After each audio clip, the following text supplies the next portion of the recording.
नमस्कार फिर सभी प्यारे साथियों को मैं राहुल यादव आप सभी का स्वागत करता हूं अपने YouTube channel target classes UP पर। उम्मीद है आप सभी लोग बहुत अच्छे होंगे और अच्छे से आप सभी की तैयारी चल रही होगी।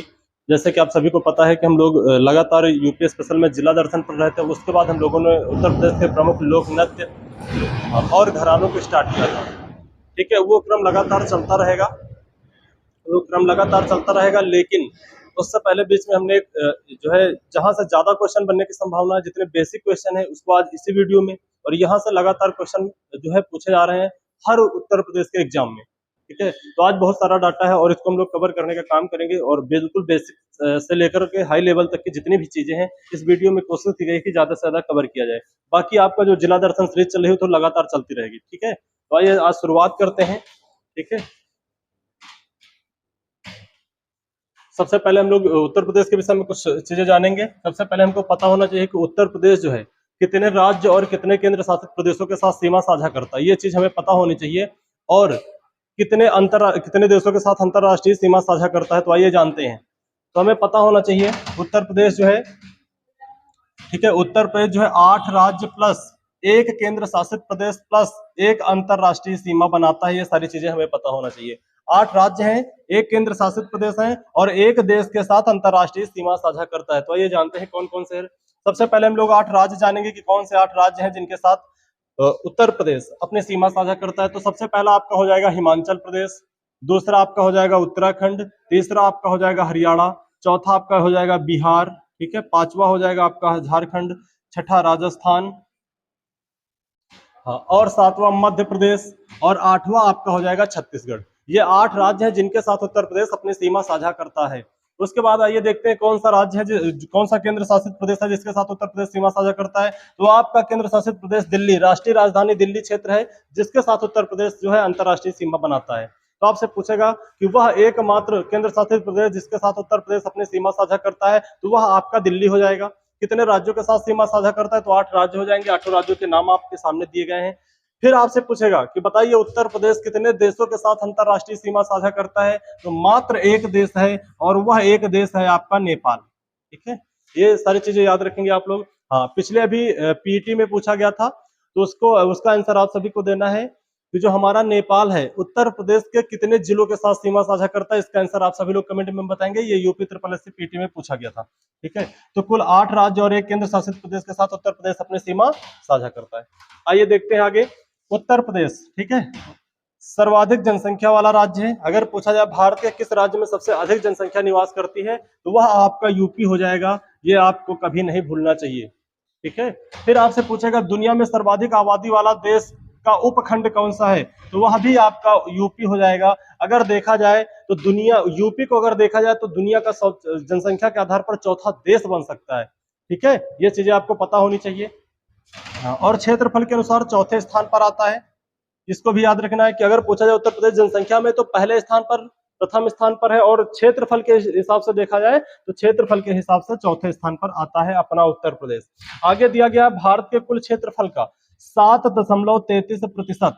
ठीक है, यह हमारा उत्तर प्रदेश का क्षेत्रफल है। अगर क्षेत्रफल में पूछेगा तो 7.33%। ये चीजें आपको याद होनी चाहिए।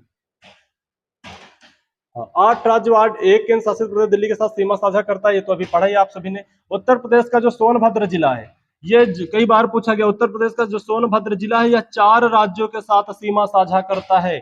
आप सभी लोग कमेंट करके बताएंगे वह 4 राज्य कौन से हैं जिनके साथ जो है सोनभद्र जिला जो उत्तर प्रदेश का है वो 4 राज्यों के साथ टच करता है। वो 4 राज्य कौन से हैं, ये आप सभी लोग कमेंट करके बताएं। उत्तर प्रदेश जो दिवस है ये 24 जनवरी को मनाया जाता है। ठीक है, क्योंकि हमारा जो उत्तर प्रदेश है इसकी जो स्थापना हुई थी 24 जनवरी, ठीक है, 24 जनवरी 1950 को हुई थी। ये चीज आप लोग याद रखेंगे, इसीलिए 24 जनवरी को उत्तर प्रदेश दिवस के रूप में भी मनाया जाता है। ये सारी चीजें आप लोग देख लीजिए। अगला क्वेश्चन दिया गया है राज्य का गठन। राज्य का जो गठन है 24 जनवरी 1950 को किया गया था और उत्तर प्रदेश की जो राजधानी है वो लखनऊ है। आप सभी को पता है, आप सभी को पता होना चाहिए। एनसीआर की तर्ज पर, अभी हमने पढ़ाया भी यूपी स्पेशल की पिछली क्लास में, आप सभी लोगों ने पढ़ा ही होगा। एनसीआर की तर्ज पर एससीआर बनाया गया उत्तर प्रदेश में, और एससीआर में कितने जिलों को शामिल किया गया है, ये आप सभी लोग कमेंट करके बताएं। कितने जिलों को शामिल किया गया है और वो कौन कौन से जिले हैं जिन्हें शामिल किया गया है, ये भी आप बताएंगे। आगे है राज्यपाल उत्तर प्रदेश की कौन है, आनंदीबेन पटेल जी हैं, ठीक है। और मुख्यमंत्री आगे योगी आदित्यनाथ जी हैं।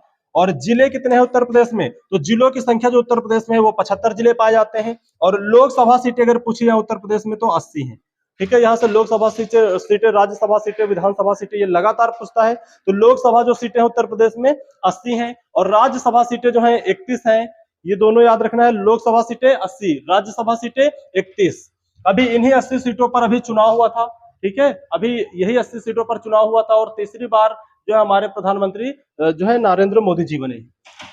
आगे देखिए 24 जनवरी 1950 को उत्तर प्रदेश का नामकरण, उससे पहले, ठीक है, 24 जनवरी 1950 को तो उत्तर प्रदेश का नामकरण हुआ, उत्तर प्रदेश के नाम से इस राज्य को जाना गया। लेकिन उससे पहले की बात कर रहा है, उससे पहले 1937 से लेकर 1950 तक उत्तर प्रदेश को संयुक्त प्रांत के नाम से भी जाना जाता है। ये पूछा जाएगा कि 1937 से 1950 तक उत्तर प्रदेश को किस नाम से जानते थे, तो संयुक्त प्रांत के नाम से जानते थे।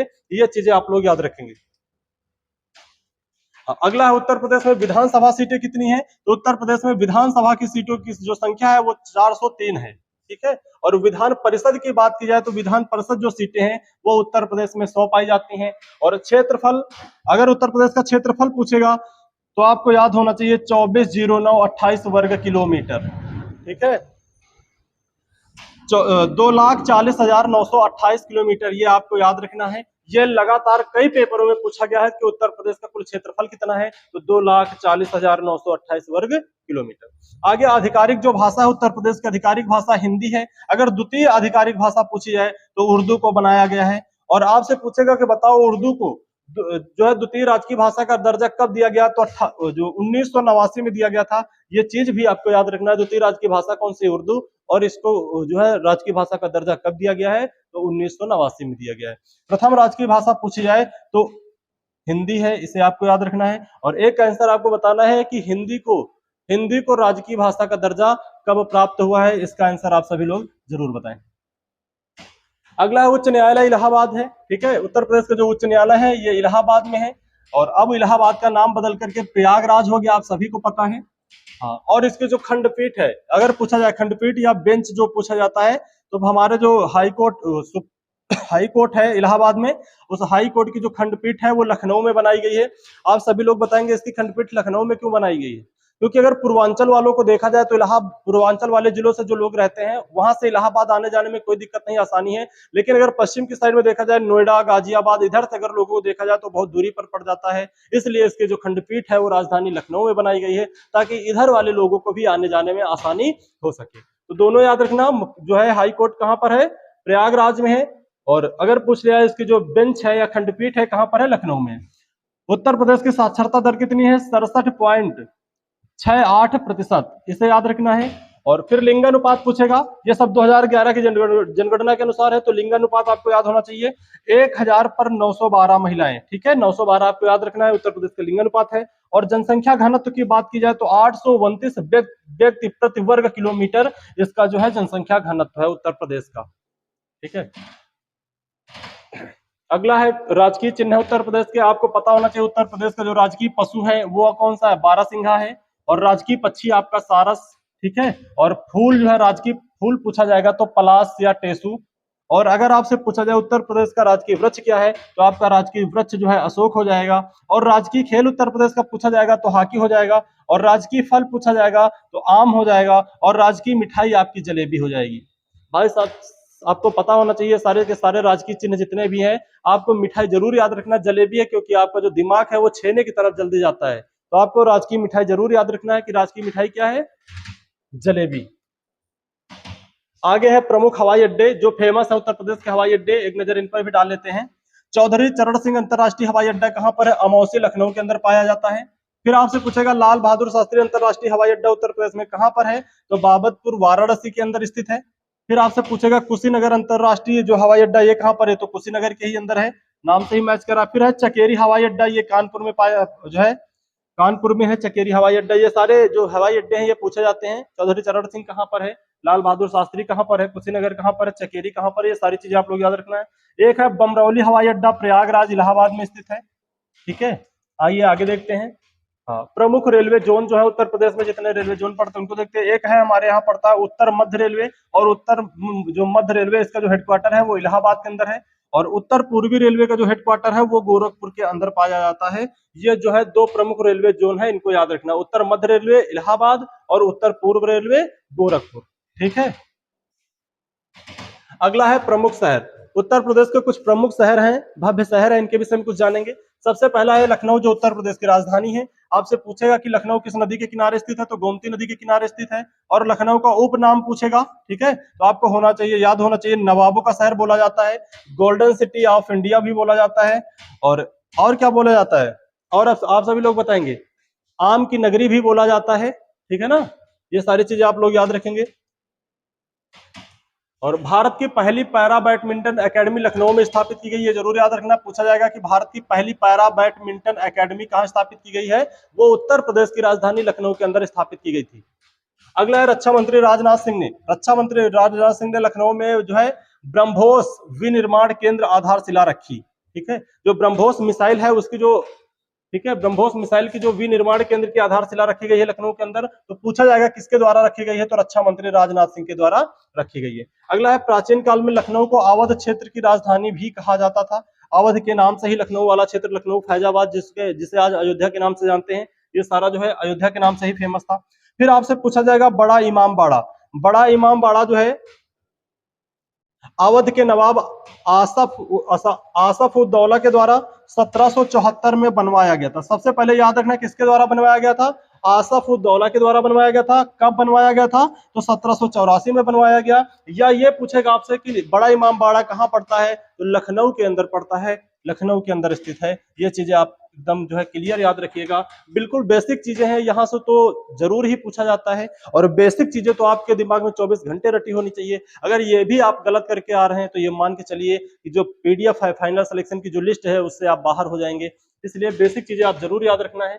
फिर आपसे पूछा जाएगा छोटा इमाम बाड़ा जो है मोहम्मद अली शाह, ठीक है, मोहम्मद अली शाह के द्वारा बनवाया गया, जो अवध के नवाब थे, तो ये बनवाया गया था 1838 के अंदर बनवाया गया था। ठीक है, अभी आपने पढ़ा है बड़ा इमाम बाड़ा, ठीक है, अभी आपने पढ़ा है बड़ा इमाम बाड़ा जो है वो 1784 में बनाया गया था।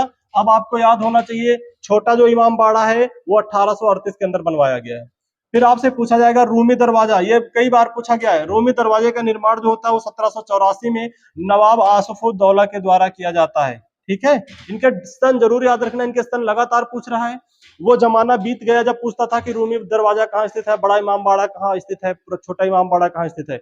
अब ये ना पूछ करके, स्थान ना पूछ करके अब सन जरूर पूछता है, इसलिए सन एक नजर जरूर सनों पे डालिएगा। ठीक है, फिर आपसे पूछा जाएगा काकोरी षड्यंत्र। काकोरी जो षड्यंत्र है वो भी उत्तर प्रदेश में घटना हुई थी। राम प्रसाद बिस्मिल, ठीक है, आसफाक उल्ला खां, राजेंद्र नाथ लहड़ी और रोशन सिंह शामिल थे। ठीक है, इसमें आपको बताना है, हमने अभी पढ़ाया भी है काकोरी कांड यूपी स्पेशल में पिछली क्लासों में, आप वो वीडियो भी देख सकते हो। आपको बताना है काकोरी कांड में कितने सदस्य शामिल थे। ठीक है, और इसमें जो मेन थे राम प्रसाद बिस्मिल, अशफाक उल्ला खां, राजेंद्र लहड़ी और रोशन सिंह, ये लोग शामिल थे। एक क्वेश्चन आपको और बताना है, राम प्रसाद बिस्मिल को फांसी किस जेल में दी गई थी और अशफाक उल्ला खान को फांसी किस जेल में दी गई थी। सभी लोगों को एक ही केस में पकड़ा गया, लेकिन और राम प्रसाद बिस्मिल एक कवि भी हुआ करते थे। ठीक है, और अशफाक उल्ला खां और राम प्रसाद बिस्मिल दोनों एक ही जिले से आते थे और उस जिले का नाम है शाहजहांपुर। ठीक है, तो आपको बताना है ये किस जिले से आते थे, शाहजहांपुर से। दोनों बहुत घनिष्ठ मित्र थे, लेकिन और एक ही केस में दोनों जो है पकड़े गए थे काकोरी कांड में, और दोनों को अलग अलग जेल में फांसी दी गई थी। तो आप जेलों के नाम बताएंगे कि अशफाक उल्ला खान जी को किस जेल में फांसी दी गई और राम प्रसाद बिस्मिल जी को किस जेल में फांसी दी गई। इसका आंसर आप सभी लोग बताएंगे। हाँ, लखनऊ विश्वविद्यालय की जो स्थापना होती है वो 1867 के अंदर की जाती है। और नवाब वाजिद, जो एक और आपसे पूछा जाता है, नवाब वाजिद अली शाह प्राणी उद्यान पर्यटन स्थल कहाँ स्थित है, तो यह भी लखनऊ के अंदर स्थित है, इसे याद रखना है। ठीक है, लखनऊ के अंदर स्थित है। यह आपसे पूछेगा नवाब वाजिद अली शाह प्राणी उद्यान कहाँ पर है, लखनऊ के अंदर है। ठीक है, भारतीय सेना की जो सेंट्रल कमांड का मुख्यालय है वह भी आपके लखनऊ के अंदर ही पड़ता है। ये सारी चीजें आप लोग याद रखना है। लखनऊ ऐसे नहीं कहा जाता है, लखनऊ लखनऊ है। ठीक है, लखनऊ में जो है चिकनकारी, ठीक है, लखनऊ चिकनकारी जरी जरदोजी, कामदानी और गोटा बनाने सहित कढ़ाई के कामों के लिए जाना जाता है। ये सारे यहाँ पर जो है काम किए जाते हैं, चिकनकारी और जरी जरदोजी और कामदानी और गोटा बनाने सहित कढ़ाई के काम किए जाते हैं। कढ़ाई वढ़ाई के सारे काम किए जाते हैं, चिकनकारी वगैरह। ये वन डिस्ट्रिक्ट वन प्रोडक्ट योजना के तहत ये सारे काम हैं। और आप लोग बताए, यानी कि जितने भी यूपी में डिस्ट्रिक्ट हैं सबके लिए कोई ना कोई स्पेशल एक काम दिया गया है। और आप सभी लोग बताएंगे कि उत्तर प्रदेश के पास में जो लखनऊ पड़ता है, वो लखनऊ के पास जो उन्नाव पड़ता है, Unnao one district one product के मामले में किस चीज के लिए जाना जाता है? रायबरेली जो है वह वन डिस्ट्रिक्ट वन प्रोडक्ट के मामले में किस लिए जाना जाता है? और Kanpur one district one product योजना के तहत कौन सा काम करता है? ये आंसर आप सभी लोग जरूर बताएं। अगला है गुरु गोविंद सिंह स्पोर्ट कॉलेज, यह भी लखनऊ के अंदर स्थित है। और केडी सिंह बाबू स्टेडियम, जिसको बोलते हैं इकाना इंटरनेशनल क्रिकेट स्टेडियम, जहां पे अंतरराष्ट्रीय मैच भी खेले जाते हैं, यह भी आपका लखनऊ के अंदर ही स्थित है। ठीक है, आगे आपसे पूछा जाएगा Gomti river front. Gomti river front भी आपका लखनऊ ही है, ये भी आपका लखनऊ के अंदर ही है। डॉक्टर राम मनोहर लोहिया, ये ठीक है, गोमती रिवर फ्रंट जो है ये पार्क है, ये भी लखनऊ में है। डॉक्टर राम मनोहर लोहिया, यह भी जो है लखनऊ के अंदर पाया जाता है। और पार्क में अगर पूछा जाए जनेश्वर मिश्र पार्क, कभी आप लोग गए होंगे घूमने के लिए जनेश्वर मिश्र पार्क, बहुत ही भव्य और बहुत ही सुंदर नजारा है और बहुत ही लंबा चौड़ा इसका क्षेत्रफल है। और यह जनेश्वर मिश्र पार्क भी जो है लखनऊ के अंदर स्थित है। अगला आपका दिया गया लखनऊ में प्रमुख अनुसंधान केंद्र, ये अनुसंधान केंद्र लगातार पूछे जाते हैं, तो एक बार आइए अनुसंधान केंद्रों पर भी नजर डाल लेते हैं। तो एक अनुसंधान केंद्र है केंद्रीय औषधि शोध संस्थान, जो है यह भी लखनऊ के अंदर है। ठीक है, ये जितने भी संस्थान है सब लखनऊ के अंदर हैं, तो इसलिए एक बार इन पर नजर जरूर डाल लीजिएगा। ठीक है, तो केंद्रीय औषधि अनुसंधान केंद्र कहाँ पर है? यह आपका लखनऊ के अंदर है। और भारतीय विश्व अनुसंधान संस्थान, भारतीय विश्व अनुसंधान संस्थान यह भी जो है लखनऊ के अंदर है। और जो केंद्रीय बागवानी शोध संस्थान है यह भी लखनऊ के अंदर है। और केंद्रीय गन्ना अनुसंधान संस्थान, ठीक है, केंद्रीय गन्ना अनुसंधान संस्थान, यह भी आपका लखनऊ के अंदर स्थित है। फिर आपका दिया गया राष्ट्रीय वनस्पति अनुसंधान संस्थान, तो राष्ट्रीय वनस्पति अनुसंधान संस्थान भी लखनऊ के अंदर ही स्थित है। और फिर आपका है केंद्रीय औषधि और सुगंधित पौधे संस्थान, तो ये जो औषधि और सुगंधित पौधे संस्थान है इसके लिए भी लखनऊ में ही संस्थान बनाया गया है। फिर बीरबल साहनी पुरा विज्ञान संस्थान, यह भी लखनऊ के अंदर है। फिर है गैस टरबाइन अनुसंधान प्रतिष्ठान, यह भी आपका लखनऊ के अंदर है। अंतिम आपका जो है national bureau of genetic resources, यह भी आपका लखनऊ के अंदर है।